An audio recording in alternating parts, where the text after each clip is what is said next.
The date is March 14, 1945. A lone Avro Lancaster noses onto a Lincolnshire runway, squatting so low on its undercarriage that the tires look like they might surrender before the engines even spool. In its belly hangs a weapon heavier than some fighters.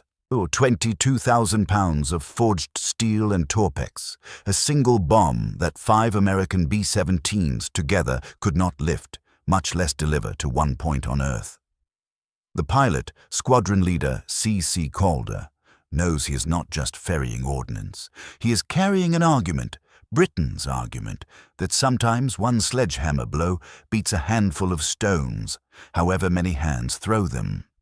To understand why, you have to unlearn what bomb load meant to different air forces. The B-17G flying fortress, the workhorse over Germany, was designed to bring a pattern of smaller bombs and spread destruction like paint across a target zone. On short hops, it might carry 8,000 pounds, but deep raids into Germany shaved that to 4,000 to 6,000 once fuel, crews, oxygen, guns, and the brutal arithmetic of survival were added. Multiply that by 5 aircraft, and you get weight, yes, but not density. Those bombs fall from different bays at slightly different moments from slightly different points in the sky. The effect is wide, the effect is loud, the effect is not concentrated. The Lancaster does something else. It puts mass into one place. It carries a single idea to a single coordinate and asks a hard question that carpet bombing cannot. What if the target won't be bullied from above? What if the target must be broken from beneath? Enter Barnes Wallis, designer, worrier, and heretic, who in 1939 stares at photographs of submarine pens and viaducts and does not think about bigger bangs. He thinks about where the bang lives. His earthquake bomb is not meant to blossom on the surface. It is meant to dive 30, 60, 100 feet into the ground, then translate chemical energy into geology, shock waves traveling through soil and rock, foundations flexing in ways engineers never intended, arches failing not from blast, but from betrayal of the earth under them. To do that, you need speed, mass, shape, and a casing that won't die on impact. You need altitude for velocity, a hardened nose to keep the projectile alive, torpex to make the deep detonation count, and a fuse smart enough to wait until the bomb is where the ground is weakest and the structure is blind. He writes the math. He draws the shape. He calculates the depths. The Air Ministry reads, nods, and shelves it. Not because it's wrong, because in 1941 no aircraft exists to hoist a 22,000-pound argument into the sky. So Wallis cheats reality with a stepping stone. Tallboy, 12,000 pounds of the same principle in a smaller body. The RAF test it on the Saumur Railway Tunnel in June 1944 and watch a single bomb crawl through earth and collapse a vital artery. Theory becomes crater. Crater becomes cave-in. Cave-in becomes operational doctrine. If Tallboy works at 12,000, what could Grand Slam do at 22,000? Now the conversation shifts from if to how. How is Roy Chadwick's Lancaster?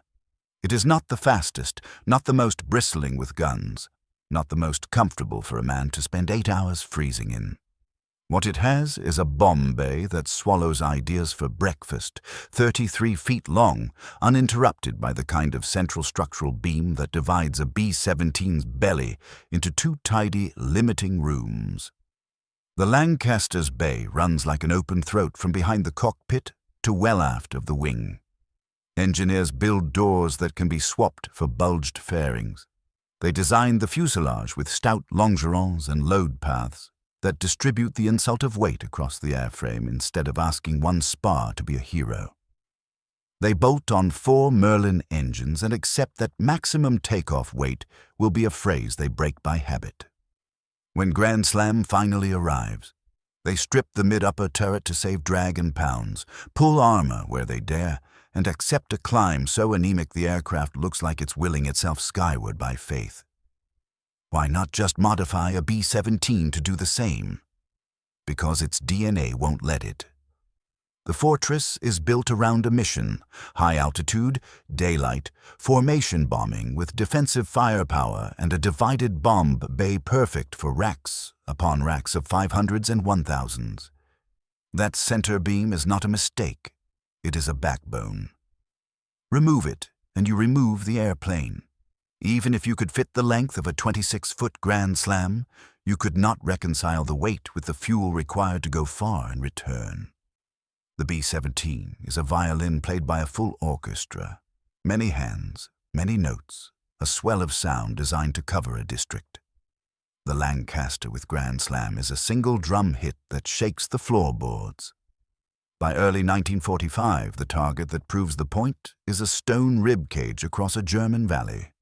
The Bielefeld viaduct, 23 arches of 19th century pride that has shrugged off 50-plus raids. The landscape around it is a moonscape, 1,000 craters, rails bent and relaid, fields pitted, but the arches still carry trains. They were built to last, with mass and geometry and 19th century over-engineering that laughs at 1,000-pounders bursting in air. You can shatter track and annoy masonry. You cannot kill the spine. The order arrives to 617 Squadron, the same dam busters who made water jump, on March 13th. 1 Lancaster, 1 Grand Slam, 1 aim point, daylight, high, alone. It is the opposite of Doctrine because Doctrine already failed. Morning breaks clean over Lincolnshire. The overloaded bomber rumbles and lurches, lifts, and then commits to a climb measured in patience. 45 minutes of Merlins at full song to reach the height the bomb demands. Germany is beneath, diminished, its fighters grounded by fuel starvation and attrition. At 12:47, the viaduct appears. At 12:49, the bay opens, and for a heartbeat, the Grand Slam seems to vanish instead of fall, accelerating so quickly that human eyes register absence rather than descent. What happens next does not look like Hollywood. There is no fireball clawing at the sky.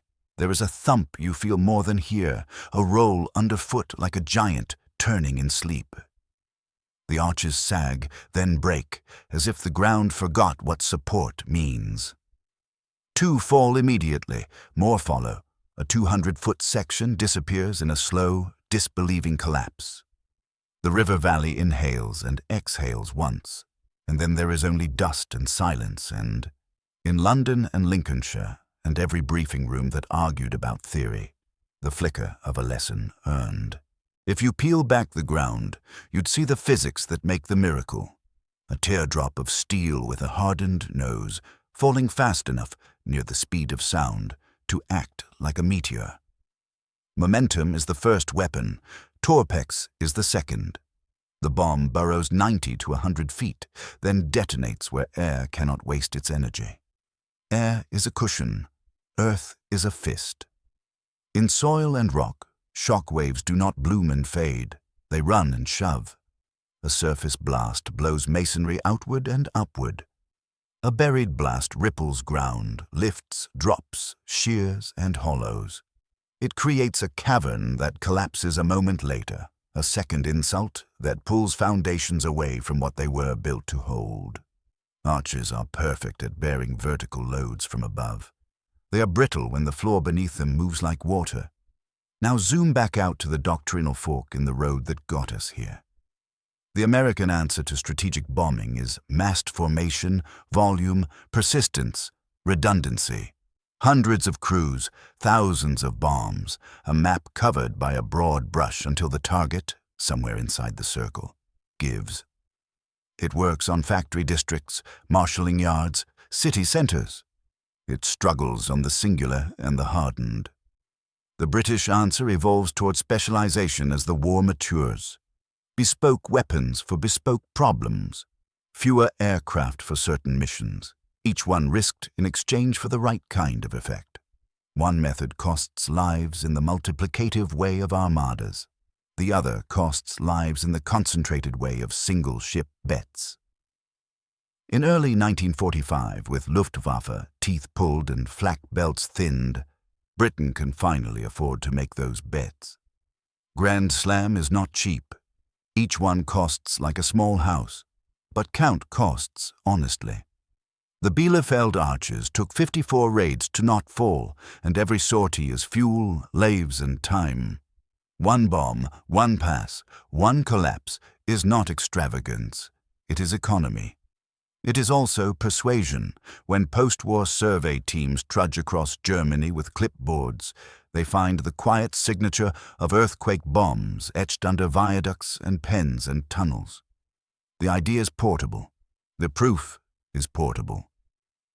And across the Atlantic, minds change. America studies Grand Slam and builds the T-12 Cloudmaker, a 43,000-pound earth puncher that arrives too late for Europe or Korea, but right on time for a Cold War full of concrete and granite. As superpowers burrow their command posts and silos under meters of reinforced roofs, the Wallis approach becomes the only conventional path to a kill: penetrate, then detonate, or miss the door and remove the floor. Bunker busters like the BLU-109 and later the GBU-28 take the concept down the weight ladder and add guidance.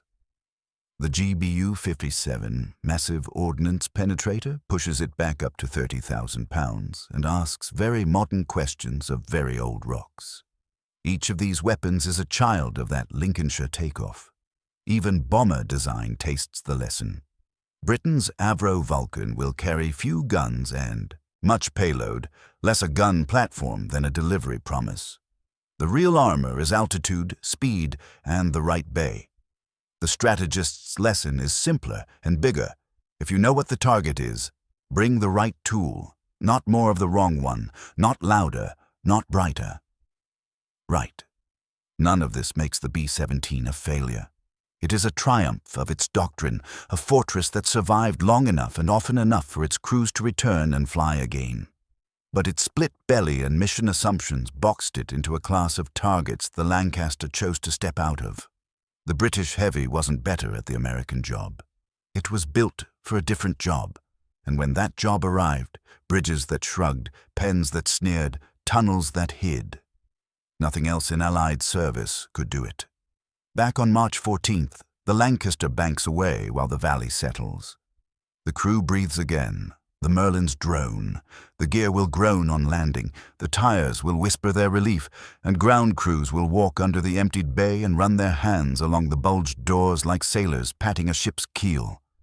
In mess halls and offices and factories, the news will travel. The viaduct is down. The rest of the war is short, measured in weeks now, and the Grand Slam's combat career will be a brief, violent footnote. 41 drops between March and May. But brevity is not the same as smallness. The idea outlives the aircraft. It migrates into every age that must break what was built to be unbroken. It shows up wherever engineers boast about thickness and depth and resilience, and someone in the back of the room smiles because they know a way to make the ground itself rebel. Why could the Lancaster carry what 5 fortresses could not?